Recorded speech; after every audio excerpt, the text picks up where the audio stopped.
fakta dia yang perlu kamu tahu. Okey, yang pertama sekali milikan tunggal. Okey, milikan tunggal ialah sejenis aktiviti perniagaan yang dimiliki dan dikawal sepenuhnya oleh seorang individu sahaja.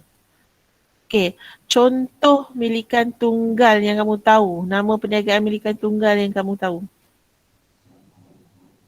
Contoh, macam mana kamu nak tahu dia adalah dia menjalankan perniagaan jenis milikan tunggal. Macam mana kamu tahu? SDM HD. Itu sendirian berhad. SDN BHD ialah sendirian berhad. Kalau kamu nampak papan tanda restoran ke apa, kedai ke apa, nama hanyalah satu nama sahaja. Contoh, restoran Ali Enterprise, Nuras Enterprise, Hawas Enterprise, Norman Trading, Ali Resources. Nama dia satu sahaja. Faham tak? Seorang je. Nama dia seorang je. Okey? Itu ialah milikan tunggal. Bila daftar nama untuk milikan tunggal, belakang nama tu boleh letak 3 lah. Setakat cikgu tahu 3 iaitu enterprise, trading, resources. Ali resources, Ali trading, Ali enterprise. Itu ialah milikan tunggal. Satu nama sahaja. Okey, di manakah mereka mendapatkan modal ni, orang yang buka milikan tunggal ni? Okey, modal diperolehi daripada wang simpanan pemilik, okey, simpanan sendiri, pinjaman daripada saudara mara, agensi kerajaan ni maksudnya mara, tekun, nanti kamu akan belajar lah, dan institusi kewangan. Institusi kewangan ni bank lah. Okey, keuntungan yang diperolehi akan dikenakan cukai pendapatan perseorangan. Okey, milikan tunggal akan dikenakan cukai pendapatan individu. Okey. Paling popular di Malaysia ialah milikan tunggal. Kalau siapa ada buat perniagaan online kan? Perniagaan online adalah perniagaan milikan tunggal. Bila pergi ke SSM iaitu Suruhanjaya Syarikat Malaysia, kamu kena daftarkan sebagai perniagaan milikan tunggal. Okey, tengok kat sini. Boleh nampak jelas ke yang kat buku teks ni? Boleh. Ke kurang? Boleh ya? Okey, untuk mendaftar perniagaan milikan tunggal, kamu perlulah pergi ke Suruhanjaya Syarikat Malaysia ataupun nama singkatan dia SSM. Jadi perlu daftar dalam tempoh 30 hari bermula dari tarikh memulakan perniagaan. Okey, apa yang perlu kamu buat ialah mendaftar dengan pendaftar perniagaan. Proses dia macam mana? Okey, rajah kat bawah tu. Pertama, kamu perlu mengisi borang carian nama. Borang carian nama ni, nama lain bagi borang carian nama ialah borang PNA 42. Nanti kalau kamu buat kerja khusus, memang kamu kena isi borang ni. Borang-borang ni memang kamu akan tahu. Ya. Kemudian yang kedua, kena mengisi borang A. Borang A ni untuk maklumat perniagaan lah. Okey, dah isi borang carian nama PNA 42. Kamu kena isi borang A. Dah isi borang A, hantar kepada pendaftar perniagaan SSM. Kita besarkan. Okey. Kemudian masa hantar, kamu kena bayar fee, kena bayar yuran. Ya. Kalau kamu guna nama sendiri, contoh nama kamu Farhanah, Nurul Farhanah. Okey, Nurul Farhanah Enterprise. Kamu kena bayar RM30. Tapi Farhanah kata, tak naklah pakai nama Farhanah ni. Nak pakai nama, apa? Bagi nama satu? Bagi nama syarikat, nama syarikat. Nama Bumi Jati Enterprise. Kamu tak nak pakai Farhanah Enterprise. kamu nak kata Bumi Jati Enterprise ataupun Hip Hop Enterprise, apa Bukit apa? Bukit Larut Enterprise. Okey, nama-nama yang bukan nama kamu sendiri itu namanya nama trade, nama trade. Okey. Nama trade tu kamu kena bayar RM60. Okey, berbeza. Nama sendiri mesti ikut nama dalam kad perkenalan. Okey. Nama trade tu boleh letak nama apa-apa je. Kemudian dah buat bayaran semua. Okey, kamu pun akan mendapat kelulusan daripada SSM, maka kamu akan dapat borang D. Nama lain bagi borang D ialah Sijil Perakuan Pendaftaran Perniagaan. Macam contoh ni. Kamu boleh nampak ke cursor cikgu? Cikgu punya anak panah ni. Nampak. Nampak? Okey, ini adalah nampak ya? Okey, ini adalah Suruhanjaya, ini adalah borang D ataupun Sijil Pendaftaran, Sijil Perakuan Pendaftaran Perniagaan. Dah lulus kamu akan dapat benda ni. CJ ni, dan CJ ni kamu kena pamerkan lah dekat kamu punya premis perniagaan. Okey, yang kedua, kamu dah daftar di SSM, kamu mestilah dapat lesen perniagaan daripada pihak berkuasa tempatan, iaitu PBT. PBT ni ialah, contoh PBT tidak di tempat kita. Okey, kalau Rembau ni, PBT ni ialah Majlis Daerah Rembau. Tampin Majlis Daerah Tampin. Kalau KL? Ada orang KL ke? BBKL Bukan. PBKL. Kalau Kajang? MPKJ. MPK ke MPKJ? MPK. Majlis Perbandaran Kajang. Okey, ikutlah mana-mana PBT kamu. Pihak berkuasa tempatan. Okey, kita tengok kelebihan dan kekurangan milikan tunggal. Okey, yang pertama, dia punya kelebihan mudah ditubuhkan. Sebab dia seorang kan? Seorang. Okey. Yang kedua, tidak banyak syarat dan hanya memerlukan modal kecil. Modal dapat daripada mana tadi? Simpanan sendiri. Pinjaman saudara. Dia boleh jugalah buat pinjaman daripada bank, boleh. So dia tak ada masalah sebab dia seorang diri. Kemudian mudah diurus kerana saiznya yang kecil. Bebas menguruskan perniagaan. Keputusan dibuat oleh pemilik, seorang je. Beban cukai rendah sebab dikenakan cukai individu. Pemilik hanya perlu membayar cukai individu. Okay. Ini dia punya kelebihan.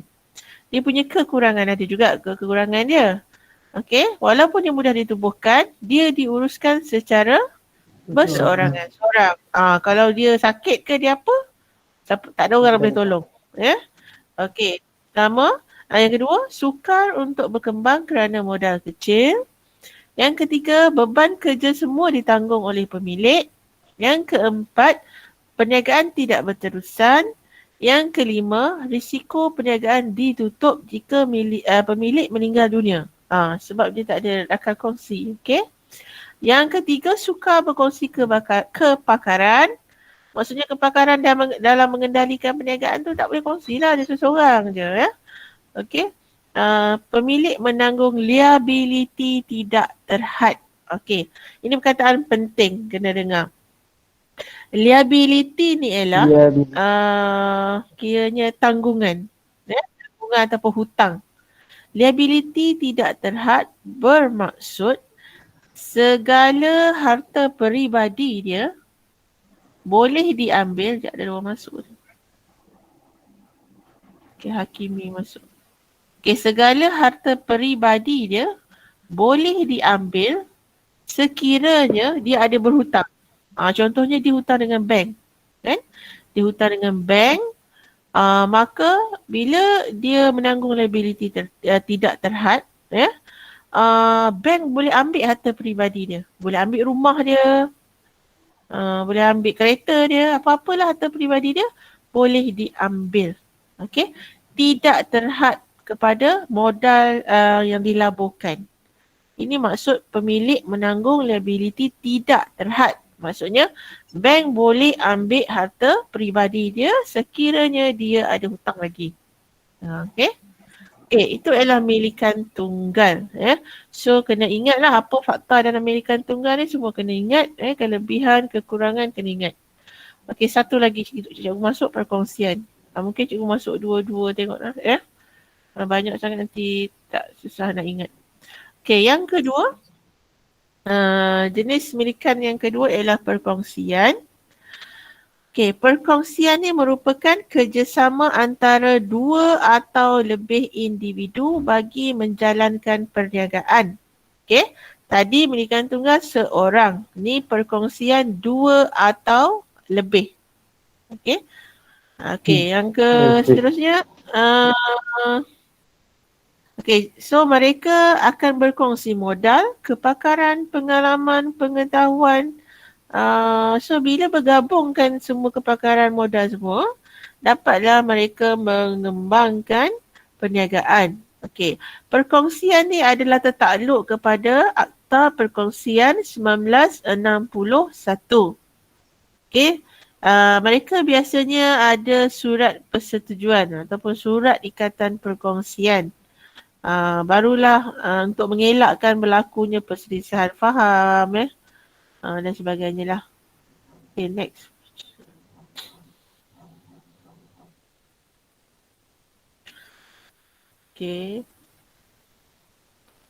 Okay, kandungan perjanjian perkongsian.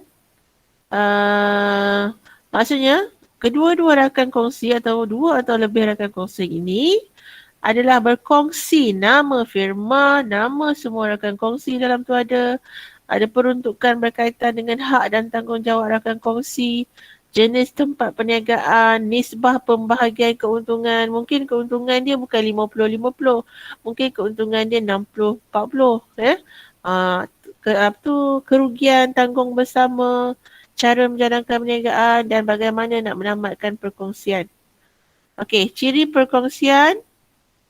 Bilangan rakan kongsi adalah dalam lingkungan 2 hingga 20. Okey? 2 hingga dia ada dia punya had jugalah. Maksudnya 2 hingga 20. Okey?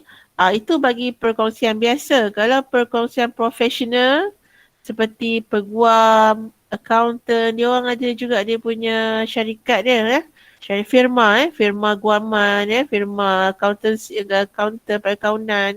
Dia ada syarikat dia ada dia punya perniagaan dia. So dia tidak melebihi 50 orang boleh berkongsi. Okey. Perkongsian ini tertakluk juga di bawah Akta Pendaftaran Perniagaan 1956, Pindaan 1978. Okey. Jenis-jenis rakan kongsi. Rakan kongsi ada 5 jenis. Pertama, rakan kongsi berhad. Kedua, rakan kongsi lelap. Ketiga, rakan kongsi biasa. Keempat, rakan kongsi aktif. Kelima, rakan kongsi nominal ataupun namaan. Okey, tengok satu-satu. Rakan kongsi berhad. Okey. Rakan kongsi berhad ni, liability rakan kongsi ini terhad kepada jumlah yang dilaburkan sahaja. Tadi milikan tunggal apa? Tidak terhad. Kan? Maksudnya harta peribadi dia boleh diambil. Tapi rakan kongsi berhad, apa? Liability adalah terhad. Liability terhad bermaksud kalau berlaku kerugian, kan? Ataupun dia ada hutang, dia rugi. Okey. Rakan kongsi ini, dia punya harta peribadi dia tidak akan diambil, tak boleh diambil. Sebab dia menanggung liability terhad. Terhad kepada modal yang labur je. Modal yang dia labur je burn, habis. Okey.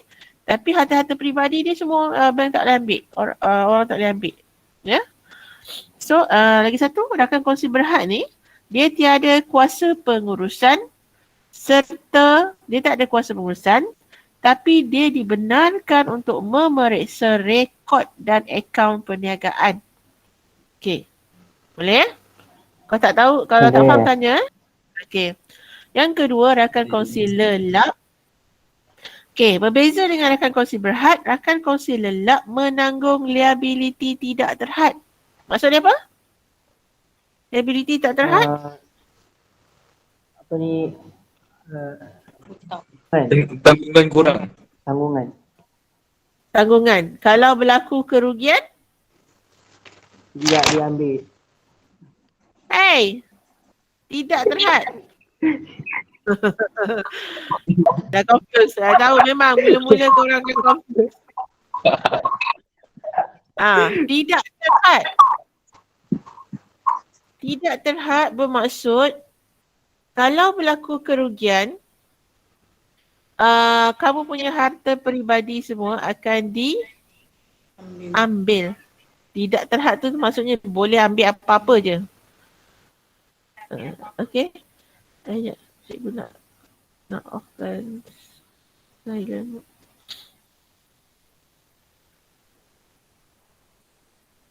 Okey. Dan tidak aktif dalam pengurusan serta sumbangkan modal. Dia sumbangkan modal je, dia tak aktif dalam pengurusan. Okey. Itu adalah rakan kongsi lelap. Okey, yang ketiga rakan kongsi biasa. Dia menanggung liability tidak terhad juga. Maksudnya kalau berlaku kerugian, dia punya harta peribadi boleh diambil. Okey, dan berhak menguruskan perniagaan. Okey, rakan kongsi aktif menanggung liability tidak terhad. Bermaksud harta peribadi boleh diambil sekira berlaku kerugian. Mana lagi? Okey, dan aktif dalam pengurusan serta dibayar gaji secara bulanan. Okey, rakan kongsi nominal. Hanya nama digunakan sebagai rakan kongsi, tak keluarkan modal dan menanggung liability tidak terhad. Juga kalau berlaku kerugian, harta peribadi dia akan Ambil. Okey, cuba kita buat ringkasan sikit. Okey, ada 5 rakan kongsi. Hanya satu jenis rakan kongsi yang menanggung liability terhad. Bermaksud liability terhad ni sekiranya berlaku kerugian, harta peribadinya tidak akan diambil. Okey, satu je rakan kongsi berhad. Perasan tak? Yang lain rakan kongsi lelap, biasa, aktif, nominal. Semua menanggung liability tidak terhad. Okey, cikgu tanya soalan. Siapa-siapa tolong jawab. Okey, yang mana satukah rakan kongsi? Okey, apakah rakan kongsi yang aktif dalam pengurusan? Rakan kongsi aktif. Rakan kongsi aktif. Lagi? Yang boleh terlibat dalam pengurusan. Berhad. Rakan kongsi berhad. Rakan kongsi biasa. Okey, rakan kongsi aktif dan rakan kongsi biasa. Nampak tak? Itu boleh teruskan perniagaan. Okey, rakan kongsi mana yang sumbangkan modal?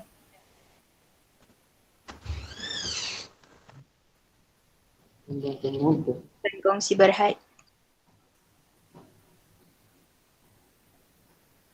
Rakan kongsi nominal. Rakan kongsi berhad, sumbang modal. Lagi? Dominan. Rakan kongsi biasa. Rakan kongsi lelap. Lelap. Berhad, lelap, Nominal. nominal tak? Tanpa mengeluarkan modal. Berhad dan lelap mengeluarkan modal.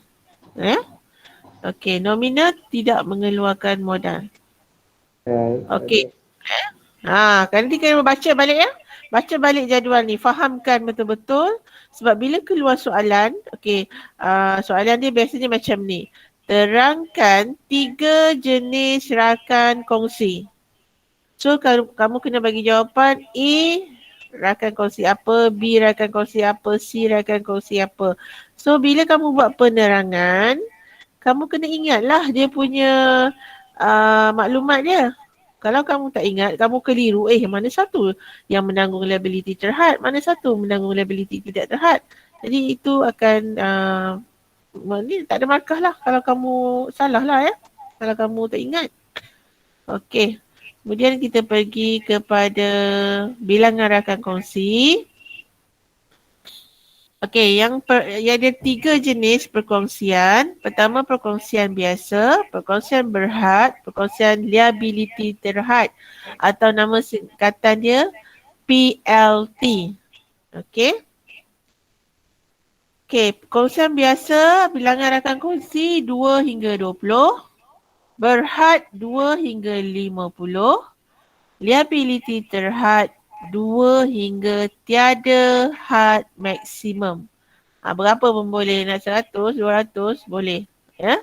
So ada 3 jenis perkongsian. Ingat tu, biasa, berhad, liability terhad. Okey, sekarang kita tengok pula apakah kelebihan dan kekurangan perkongsian. Ya. Okey, yang pertama kelebihan dia modal lebih besar sebab dia ramai rakan kongsi.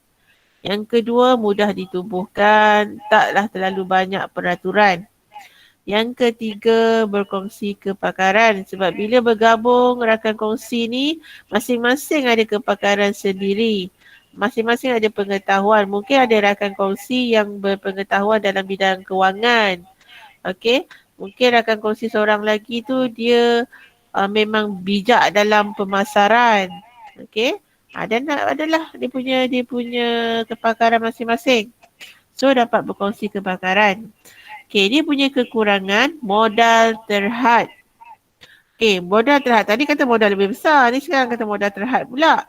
Okey, modal terhad ni maksudnya kan kita ada lagi jenis pemilikan perniagaan yang lain. Kalau nak dibanding dengan syarikat berhad, okey, modal pemilikan perniagaan perkongsian masih lagi kecil atau masih lagi terhad berbanding dengan syarikat berhad. Okey, yang kedua, perniagaan tidak berterusan. Okey, perniagaan akan terbubar sekiranya rakan kongsi meninggal dunia. Ataupun kalau berlaku perselisihan faham lah, ada ketidakpuasan hati, berkemungkinan perniagaan tu boleh dibubarkan. Okey, yang ketiga, liability tidak terhad. Okey. Secara umumnya perkongsian ini, dia punya rakan kongsi menanggung liability tidak terhad kecuali rakan kongsi berhad tadi ya. Okey. Liability tidak terhad bermaksud aset peribadi rakan kongsi boleh digunakan untuk menjelaskan hutang perniagaan. Maksudnya segala rumah dia ke, tanah dia ke, okey, boleh diambil untuk jelaskan hutang-hutang. Hutang ataupun liability yang ada. Okey. Boleh? Boleh faham? Boleh. InsyaAllah. InsyaAllah cuba nanti cikgu dah terangkan. Cuba baca lagi sekali sebab dia fakta. Okey. Perkongsian biasa. Okey, semua rakan kongsi terdiri daripada rakan kongsi biasa. Rakan kongsi biasa menanggung liability tidak terhad.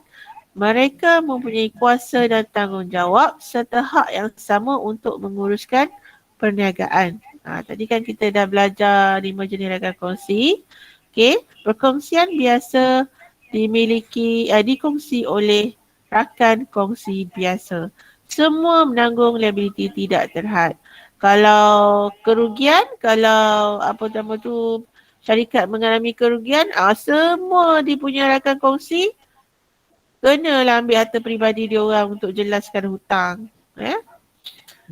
Okay, next. Cikgu buat sampai rakan perkongsian je lah. Banyak nanti kamu pening pula. Okay, perkongsian berhad. Terdapat beberapa rakan kongsi yang mempunyai liability yang terhad.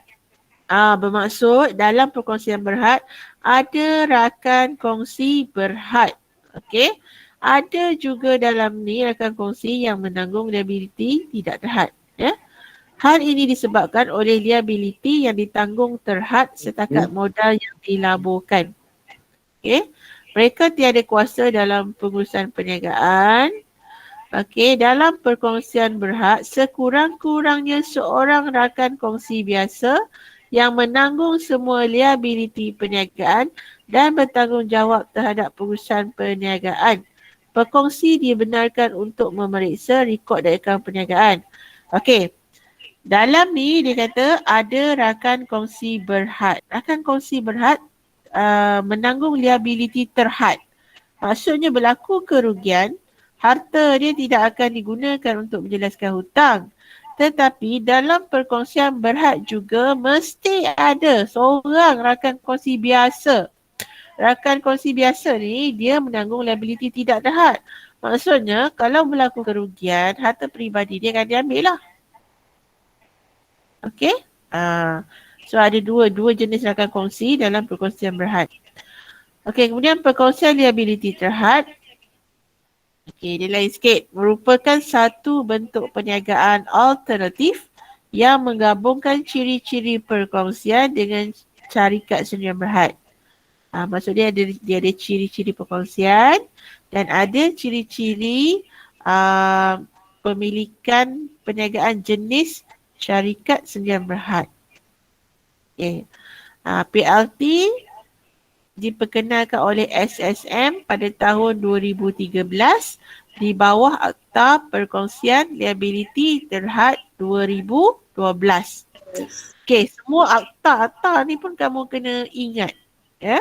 Cikgu percaya kamu kan seorang hufaz ya. Penghafaz Quran, insya-Allah kamu boleh ingat semua ni ya. Kena susun sikit otak tu. Mana nak ingat ya.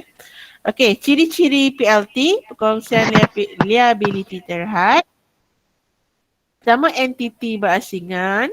Kedua, liability terhad. Ketiga, hayat berterusan. Apa benda tu? Okey, kita tengok. Okey, entiti berasingan, pemilik dan perniagaan dalam PLT merupakan dua pihak yang berbeza. Perniagaan dalam PLT mempunyai hak menyaman, didakwa, memperoleh dan melupuskan harta. Okey, entiti berasingan ni maksudnya pemilik dan perniagaan tu berbeza.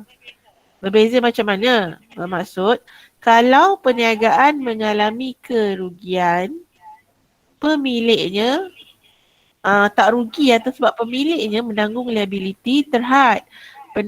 Pemiliknya tu hartanya tak akan diambil.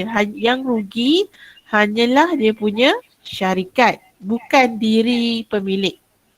Pemilik tu menanggung liability terhad sahaja. Harta dia takkan diambil.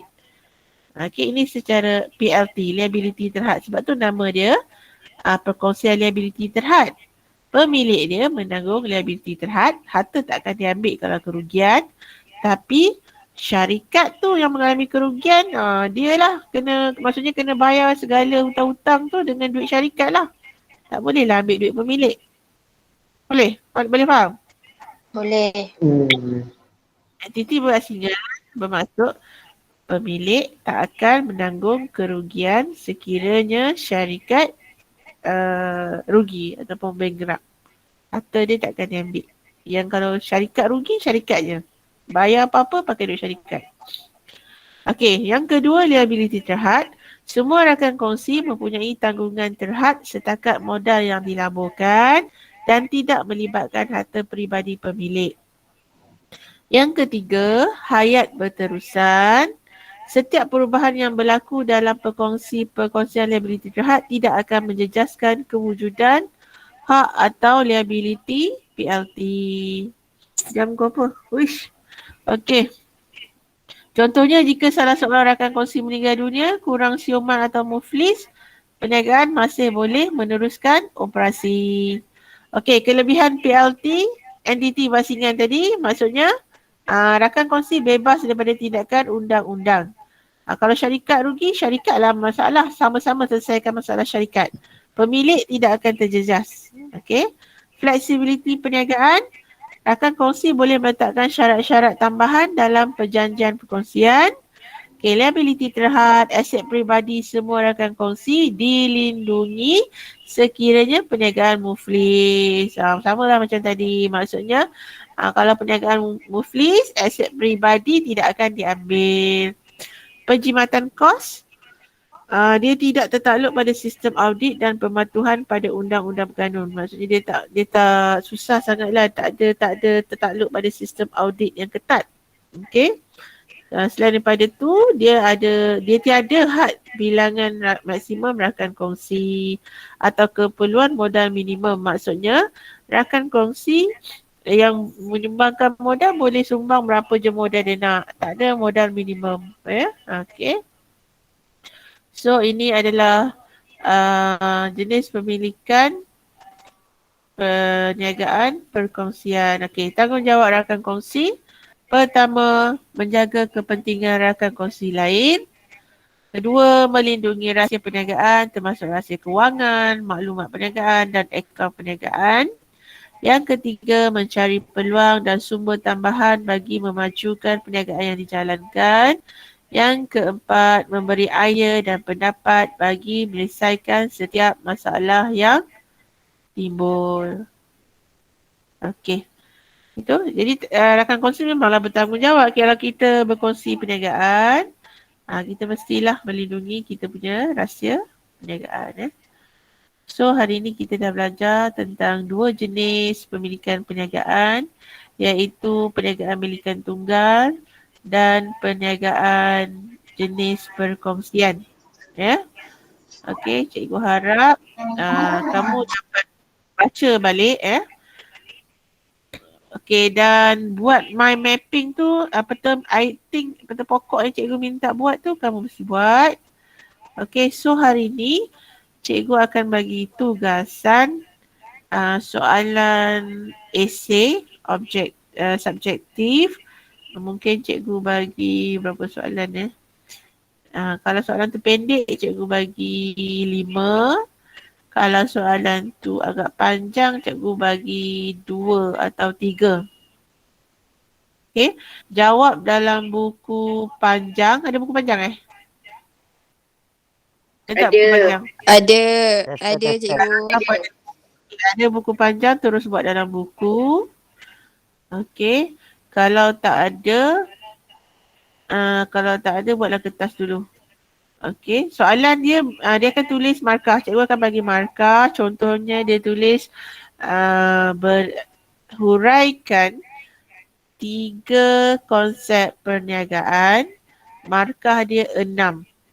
Okey, 3 tapi markah dia 6. Bermaksud kamu kena jawab, kamu kena bagi 1 fakta, 1 huraian. Contoh dan 3 konsep perniagaan kan. Yang pertama, kamu kata penjual dan pembeli. Okey. So, kamu punya jawapan ada 1 fakta, 1 huraian. Cikgu tuliskan.